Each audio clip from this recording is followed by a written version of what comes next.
Before I asked Kitemana for this kite, I didn't even try it. I would say probably a Decron Orbit. This is probably the best 9 meter I've ever tried from all the kites that I've tried.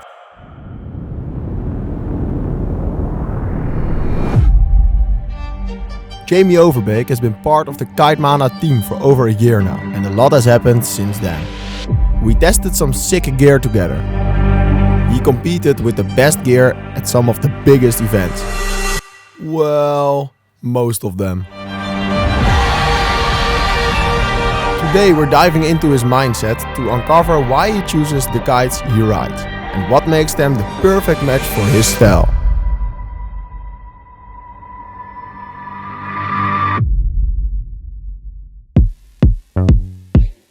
What's up, Evan here. After flying with Flysurfer for the past couple of years, I decided to become an independent rider myself as Jamie. So without further ado, let's get some honest feedback from Jamie about his setups. Good to see you again.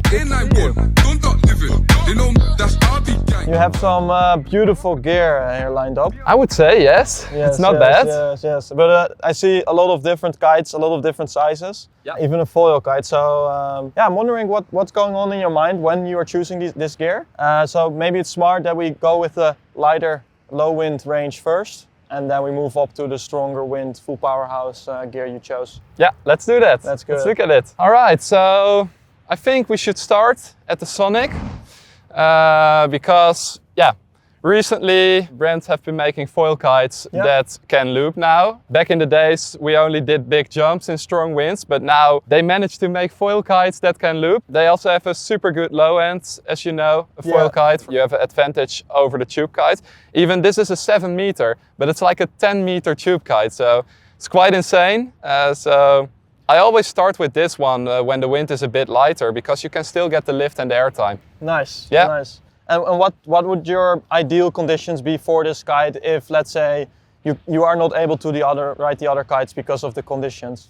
I would say I like the 7 meter Sonic the most when the wind is around 25 knots. Because if it goes to 30, you can maybe go even a little bit bigger, but it starts pulling a lot, so it's not so comfortable anymore. But when it's 25 knots, it's just super nice. You get floaty jumps, you can try whatever you want, and you just have a super nice chilled session. Nice. And there's also something you are cautious of when you're riding this kite, let's say the gustiness of the wind, or maybe that there are waves or anything else that, like, you know, it's your light wind kite, but are there also like circumstances that you would not choose this kite even though the wind is light?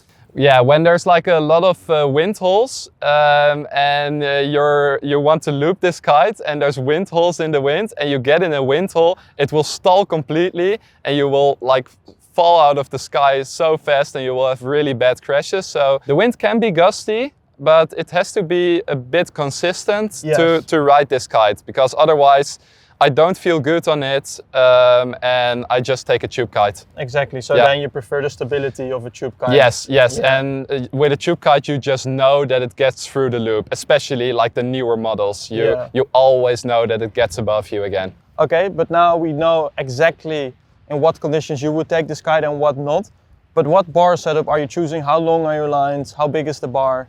What is your preference? I'm using the Fusion bar, I think it's 52 centimeters, and I usually take 23 meter lines on this kite for the twin tip, for the conditions I was talking about. Because if you go to 22, you just don't get the height that you want, or even shorter, and the loop can also stall a little bit more. On 23, the kite stays like in the upper range in the loop a bit longer, and the more it is above you, the less it stalls. The lower a foil kite gets, the more it's gonna stall. So 23 meters is ideal for me on a twin tip, but if I go to the hydrofoil, I can even go down to 17 meters for big jumps. So really depends on what you're doing. Yeah, insane. And then my last question about this setup is, like, what would you say is the best characteristics of the setup, and then would you recommend somebody taking it, and what's like not the best characteristics? Like, every kite has their own face. Every kite, how good it is good in very certain specific things, and then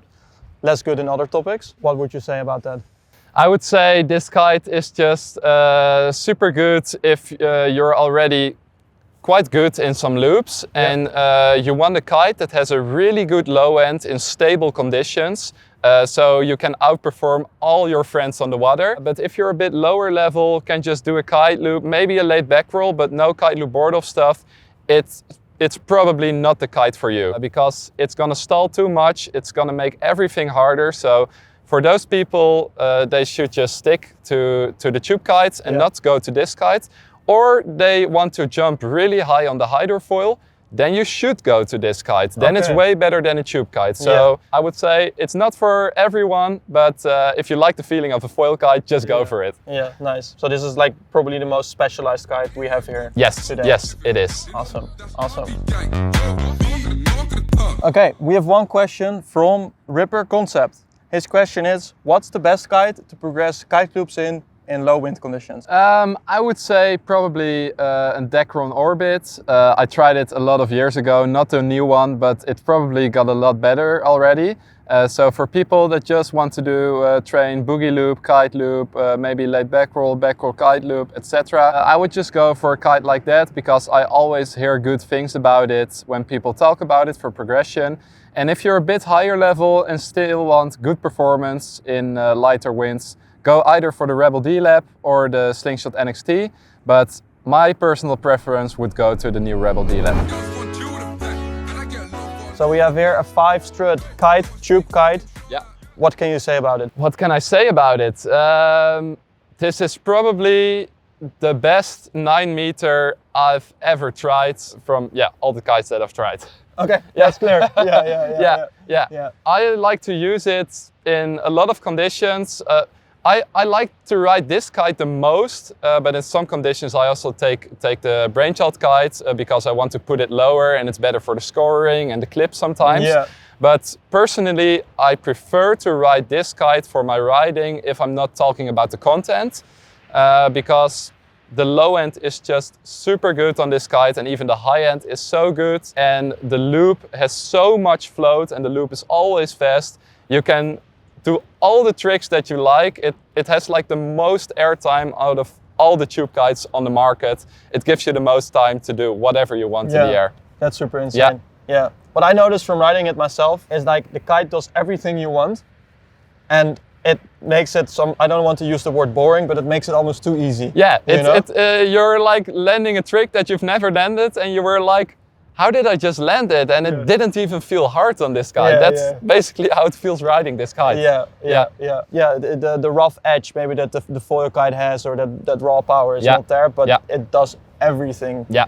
If you're just looking to progress and just have a good time in all the conditions that you can imagine, this is the right kite, probably. Yeah. And then, because I've experienced this kite myself as well, when you go out on the water, it is a little bit of a different experience in the amount it pulls you on the bar pressure and stuff. Like, how do you look at that? Like, how would you advise the viewers watching here, if they would try this kite, what to expect, because it is a little bit different. Yeah. Definitely on this kite, you cannot really expect a super relaxed ride. Like, it's not back stalling, front stalling, it's super stable. But because it's also the Alula frame and it's a 5-strut kite, it will pull a lot all the time. So you really will feel started pulling in your back after like 1 hour in the session. You will feel it. Yeah. But I think you can get used to it because the previous model of the Rebel D Lab pulled even a lot more and was a lot less comfortable. And in my opinion, this one is a lot more comfortable. And also with the bar pressure, maybe for some people it can still be a little bit heavy. Depends on the setting you put it on, because you have soft and medium. And I prefer to put it on medium to get even more lift out of the kite. Yes. But that's what I prefer. But if you want a lighter bar pressure, you can put it on the soft setting. And actually, it has a super light bar pressure now if you put it on the soft setting. Yeah. And if you had the old Rebel D Lab, you would always get a tennis elbow from that kite. Okay. And I haven't really experienced it with this one. So it's a huge improvement, and I think you can really get used to it on the water, and after some time you won't even feel it anymore. Yeah, that's cool. Like, it's a very, like how you are telling it, is like a very unique combination of a kite that does everything you like, is the most easy kite in the world, but when you go out on it, you will have a lot of power. Yes. Which sounds weird, but it makes sense when you ride it. I think a lot of people like the power. They like to have a powerhouse on the water, so they can really feel that they can go big with that thing. Yeah, absolutely. So then just to summarize, this kite is for anybody who wants to have an easy ride, wants to progress as much as possible, the quickest way as possible. And wants to go big. And consistent, because this kite is the most consistent kite on the market, I would say. Wow, yeah.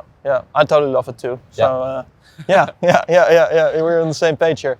Then moving onward, we also have the thrust bar here. I see you have put some different lines on there. Maybe you can tell a little bit about that?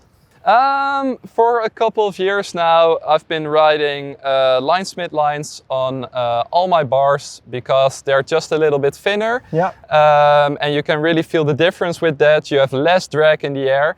And also, I get a lot of abrasion on my lines because I do up to 20 rotations. That's like my record. It's the world record.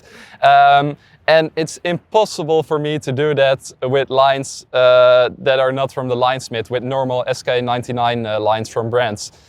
So these lines help me with that I don't have to worry about my rotations. I can just do as many spins I would like, and the lines will still work, and you can still steer after all those rotations. Yeah. This is the only lines that I can ride and the only lines that I will ride on my bars. Then you mentioned just before on the Volio kite you were riding 23 meter lines. Yeah. You are riding here how many meter lines? I'm riding on this bar 24 meter lines. Okay, I see. And then, because one of the issues I was facing with riding 24 meter lines, especially on smaller sizes, that it's difficult to get the kite above your air when you're taking off. You wouldn't say that's a major issue or even an issue because this kite is just such a great performing kite? I had the issue with this kite when I put it on the soft setting because I was testing it and shooting with Kitemana on the Zandmotor in the Netherlands. And then at one point I was like, okay, I like this kite a lot, but at the takeoff every time it's just staying a bit too much in front of me. So let me see on the kite. Okay, I can change the tab to the medium tab. Let's try it. And then the kite was getting more above me. So I kind of found a way around it to fix that. So yeah, I also see you are riding, and then we're going really specialized here, but I see you have the small chicken loop here. Yes. There's some debate about it because like with the small chicken loop, you have more depower, the bar, it's easier to sheet the bar out. But the other thing is with small chicken loop is when you loop the kite, it's difficult to pull the bar all the way when you loop it. What's your perspective on this? I think everyone should just go, that's a big air rider, should just go for the small chicken loop because maybe it's harder for some people to pull the bar all the way, but safety is always the most important thing. You need to be safe on the water because I've experienced it in the past with bigger chicken loops that they just get out of your hook and you unhook in the air, and that's the last thing you want. So I always go for the small chicken loop because even if I like the other one more with the pulling on the bar, I would like to have more safety on the water. So I always go for the small chicken loop. Yeah, I had this issue as well. So what I have done is I chose to ride with the closed harness loop. And it works just fine for me. Yeah, I did it like a lot of years ago. I was riding with a closed harness hook, but for now I'm just riding with the small chicken loop, and it's working fine for me. I don't have problems with it. So yeah, that's also personal preference. You like that, I like this. So of course. Everyone can do whatever they want, but it's always safer to go for your option or my option with the smaller hook. Yeah, absolutely. Absolutely. Now, I think we have talked everything there is to say about this kite because we've been praising it a lot. Let's move on to some of the other kites we see here. I see a very small kite. I see another, I think 8 or 9 meter it's kite. It's a 9 meter as well. And 9 meter as well. So yeah, we have a 9 meter right here and we have a 9 meter right there. Then I think one of the questions maybe people have at home is like, why in the hell would you choose 2 9 meters? Because one is enough, right? Should be. Even though you said all these amazing things, why is that kite there? So I immediately see here, use on 22 meter lines. Yes. So that's a huge difference already. Yes. So what about this kite, Jamie? I recently started using this kite.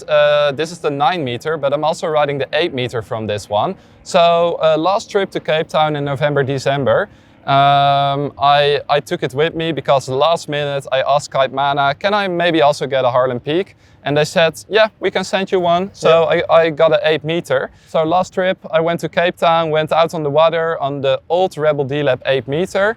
And I just couldn't do a lot. It was only getting in front of me and I just couldn't hold it in the high end at the takeoff every time.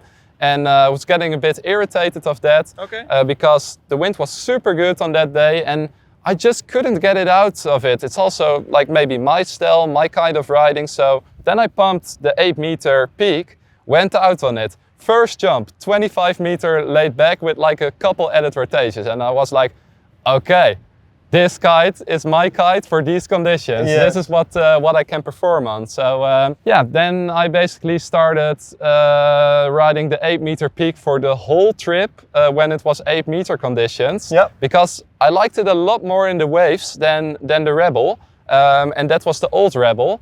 And I haven't tested the new 8 meter yet in the waves. But I have tested the 9 compared to the old one. Yeah. So yeah, the new Rebel is a lot better in the waves. But still, I like the Harlem Peak a lot in the waves because you can get it above your head super easily. Nice, yeah. Nice. And you would ride this kite a lot more powered, I would assume, than the low-end kite, the 8 meter, 9 meter. I wouldn't say a lot more powered, but with the Rebel in the high end, in the waves, especially with the old one, I haven't tested the new one a lot, but with the Rebel I was getting problems with my takeoff and the kite staying too much in front of me every time. I wouldn't say that I ride this kite more powered, but in the high end it just keeps getting above your head a lot easier. So yeah, even if the waves are a little bit worse, you can still get it above your head. Because if you cannot get the kite above your head, you cannot get the lift and you don't jump high. So I would say in those conditions, I go 20 meter on the Rebel and I can go 25 on this one in the wave. So insane. Yeah, that's when I ride this kite. Nice. Nice. And what would you say is the main difference between the two? Like, in just you're saying, if I'm understanding you correct, like I would choose this kite in strong winds on the high performance because I just go a little bit higher than D-Lab in that sense. Yeah, I like for me when I use these kites, I use the peak in the high end in the waves. Yep. And on flat water, I would always choose the Rebel because you don't get the lift that you get with the Rebel on flat water. I don't know exactly why. But Alula kites just work better on flat water than brainchild kites. So I mostly stick to the peak in the waves and to the Rebel on flat water. Yeah. Because you can get it more above your head, and on flat water for me it's not a problem to get the Rebel above my head. Okay. But in the waves it is. Okay. And now let's say somebody is watching at home and he's like, okay, I know that the D-Lab is an amazing kite, but I also want to go absolutely massive on this kite.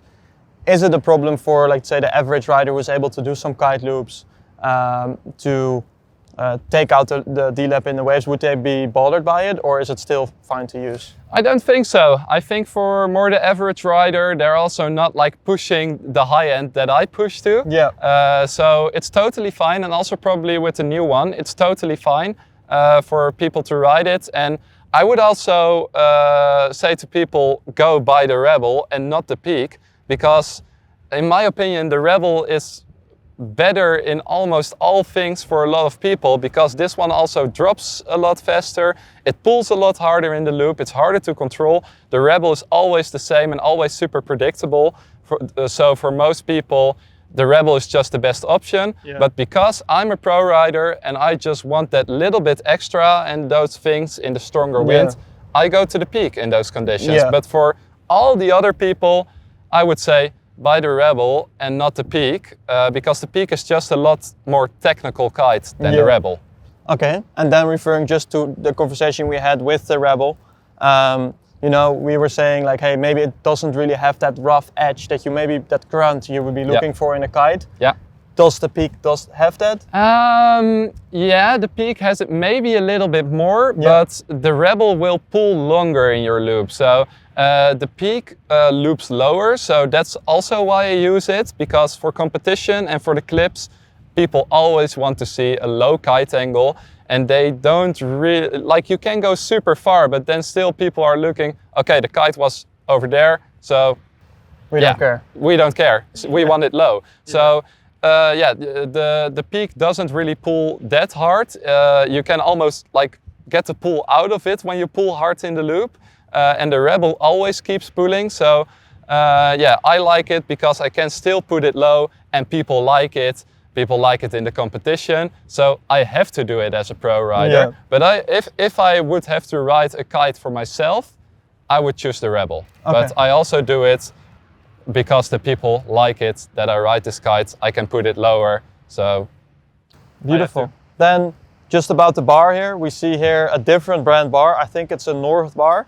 Why are you not riding the original Harlem bar?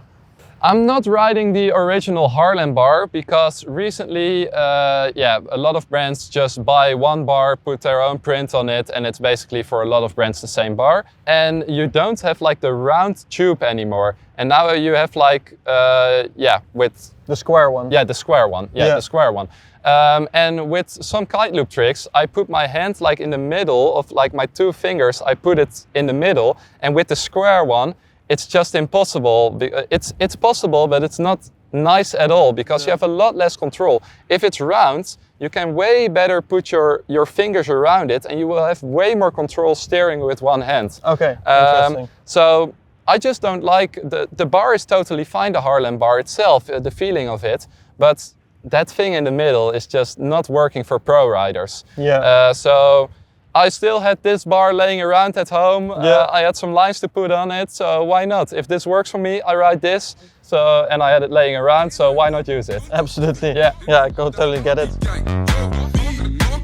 There's one question of Martin. Have you tried the Ozone Edge Ultra X? If yes, what do you think about it? I've tried the Decron version once for like 10 minutes, the 8 meter. In my opinion, it's a big improvement on the old edges when I was riding at the time for Ozone, because the old edges were stalling a lot, and it could be a bit difficult in the tricks, and also the bar pressure was like super high, especially the steering pressure, so super hard with one-handed tricks. Yep. On the new one, the bar pressure, steering pressure was a lot lighter, and the loop was also way better, and it catches you way quicker. So it's a big improvement, but there are probably better kites out there to do loops on than the normal Decron Edge. But if you just want to go big, the Edge is still one of your best options, and especially the Alula one, but I haven't tried that one yet. So, a 6 meter. I would assume this kite is for double loops? Yes, it is. What's your take on it? You know, before I asked Kitemana for this kite, I didn't even try it. But if you look at the competitions and you see what happens there, you can see what kites double loops the best. And at the moment in competition, riders are not really doing double loops anymore because in the beginning they were getting scored too high, the double loops. But then this kite did super well in the competition with all riders that were riding it. Double loops super well. You don't have to stop in the double. You can just pull through. It has good lift. And you know, there are like no other kites on the market that have a good double loop. In my opinion, the two best double looping kites are both from Harlem. It's the Force and the Thrive, and all the other kites are just, you have to stop in the double and wait and then pull the double, or you don't go high enough because you pick a wave kite and you go like down super fast.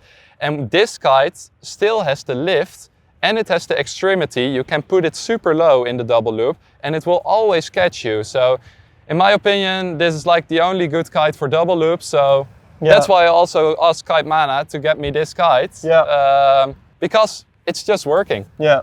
So this is the only kite you use for one single purpose, and that's double loops. That's double loops. If you want to do a storm chase and let's say it's 60 knots, would you still take this kite out or would you choose a different one? Never. I would never take this one for a storm chase because it's only good for double loops. If you go for a storm chase, you won't get very high jumps on this kite because it just doesn't work for it. When a kite is tuned for double loops, it's tuned to be fast, but not to have lift. So it's just not working.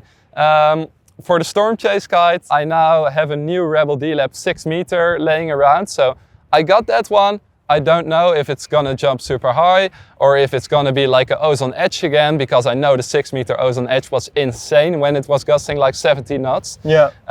Maybe it's gonna be a Core XR Pro. I don't know yet. I haven't seen the storm and felt the storm in more than a year now. So I have the 6 meter Rebel laying around now for if it happens. But I don't have the best answer on that question yet because I haven't tested all the kites yet. But I will know it in the next year. Maybe I will do some storm chases or together. Yeah, let's who see. knows? Who knows? Yeah. I know when the storm hits, we are ready. And you can ask me if I want to come. Absolutely. Let's see. Absolutely. We're ready. So we have here a board which I think a lot of people have not seen before. Personally, I was very surprised when I was seeing you ride this board, because it doesn't look like a shape that I think you would enjoy. But yeah, apparently you are super excited about this board, so maybe you can tell a little bit about it and what you like the most. Yeah, some time ago I was riding a spot like in the south of the Netherlands, and there was a little kid and he was like, okay, do you want to try this board? And I was like, nah, maybe later on the day, and eventually I didn't try the board. But later the guy from Rode Boards, he contacted me and he was like, do you still want to test the board? I would like you to test the board. So then we got in contact. I was testing the board. It was not this board yet. I was testing it in multiple conditions, wave conditions, choppy, flat, and eventually it was a nice board, but not good enough for me. So I told that to him and he was like, okay, but I'm still gonna make a new prototype.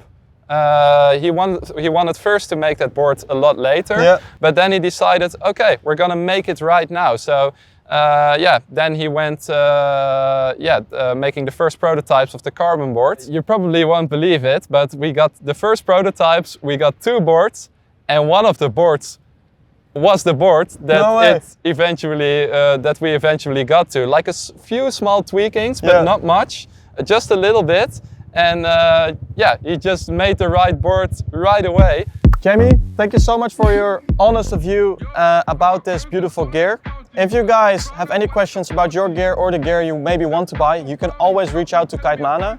Thank you so much for watching. Make sure to subscribe and see you in the next video. Ciao.